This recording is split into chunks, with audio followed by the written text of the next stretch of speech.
Kur ir tā robeža administratīvā atbildība un krimināla atbildība? Domā cilvēki, es samaksāšu sodu un miers, kā saka, ja, un turpināšu braukt, jo tas nav jebkurā gadījumā krimināla pārkāpums, ja. Nevar salīdzināt, kad bija kādreiz tie laiki, kad, nu, rupi sakot, viens motocikls tur uz vienu māju, ja.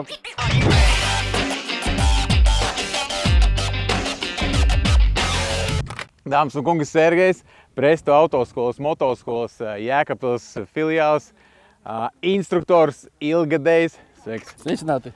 ar milzīgu stāžu. Šodien mēs gribam apskatīt īstenībā tādu ļoti interesantu tēmu. Tātad nav nekādas jēgas, nav nekādas nozīmes kārtot A kategoriju, tātad motocikla tiesības, ja tev jau ir B kategorija. Jo, ja tev aptur policija, tev uzliek tikai apmēram 40 eiro soda naudu. Cik absurds ir, Sergej, šis te apgalvojums? Nu, es teiktu, ka tas ir tiešām absurds, jo no drošības viedokļa, ja mēs ņemam šo aspektu, ja, tas ir viennozīmīgi, ja.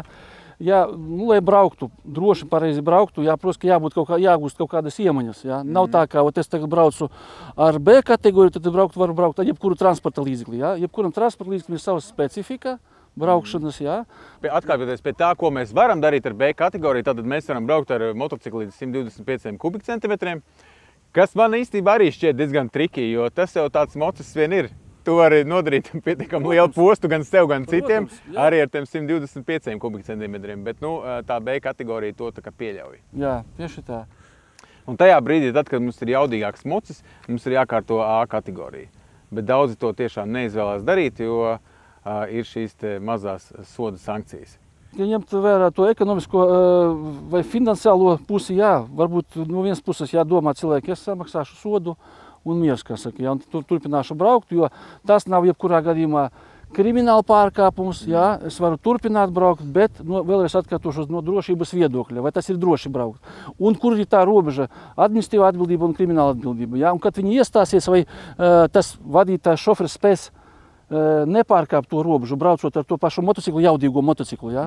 Ja viņam nav iegūtas iemaņas, jā, ja viņš nav mācījies attiecīgā autoskolā, kas ir Presto, pieņems, jā, kur apmāca no līdz, jā, un dot tev iespēju maksimāli apgūt tās minimālās iemaņas, lai tu varētu droši braukt un piedalīties ceļu satiksmē. Tas ir viens momentiņš tāds, jā, tāpēc, nu, ja es kā instruktors teikšu godīgi, jā, drošība ir pirmajā vietā, jo persona atbild ne tikai par savu drošību, bet arī par pārējo ceļu satiksmes dalībnieku drošību, jā, un kur tā robeža, kur es varu, kur es nevaru, tev jāpadomā, jā? Vai ir vērts braukt bez tiesībām un maksāt tikai sodus, cerēt uz to, ka visu laiku būs labi, jā? Bet tas ir līdz brīdim, jā? Un vai tas ir vajadzīgs.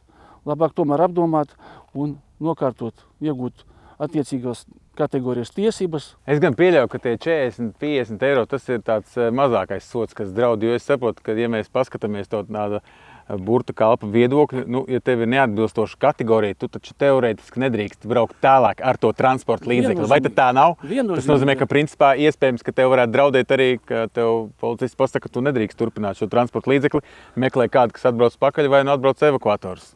Tāds scenārijs tā arī ir iespējams. Tas scenārijs, protams, ka pastāv, bet, nu, redziet, tas var turpināties bezgalīgi. Tu tikai maksā sodu administratīvai, šajā gadījumā tas ir administratīvais sods, braukšana bez tiesībām. Vienīgi kādas sankcijas varbūt, kā saka, ja tu veids apmācību kādā no autoskolām, nu, tev būs liegums braukt, apmācīties, jā, līdz nebūs samaksāts sods.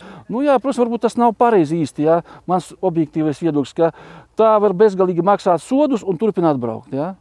Un jautājums, kas tev ir svarīgāks, samaksāt naudu vai tomēr tev ir svarīgāk tava dzīvība un veselība? Protams, ne tikai man, arī pārējo, jā, jo tā ir sekundē, jā, un viņi var mainīt tavu dzīvi uz visiem mūžiem, kā saka, jā.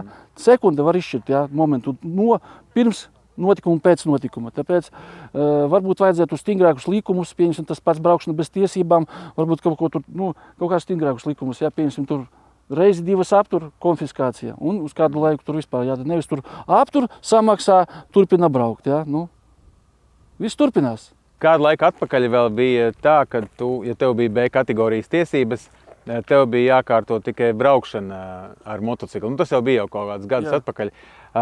Šis tagad ir mainījies. Kā tev šķiet, tas ir pozitīvi, ka motobraucēji atkal pa jaunu mācās, nosacīt pa jaunu mācās atkal teoriju?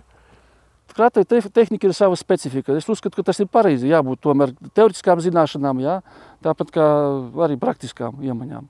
Viennozīmīgi, jā. Lai no A līdz jā, iziet visu, gan teoriju, gan braukšanu, teoriju praktisko. Ņemot vērā to, ka mūsdien, kā saka, satiksme notiek intensīva, ja, nevar salīdzināt, kad bija kādreiz tie laiki, kad, rupi sakot, viens motocikls tur uz vienu māju, ja, kad viens tur brauc, ja, tad citi ātrumi, citas mašīnas, cita jauda. Ja. Tas spiež vienkārši mainīt tos notiekus, varbūt no drošības viedokļa pievērst stingrāku uzmanību un prasības braucējiem. Kungi un dāmas, obligāti kārtojam tiesības, piesakamies Presto autoskolā, ja, kur jūs iemācīs maksimāli iegūt minimālās iemaņas, lai jūs varētu droši piedalīties ceļu satiksmē un līdz tikšanās. Presto sociāli atbildīga autoskola.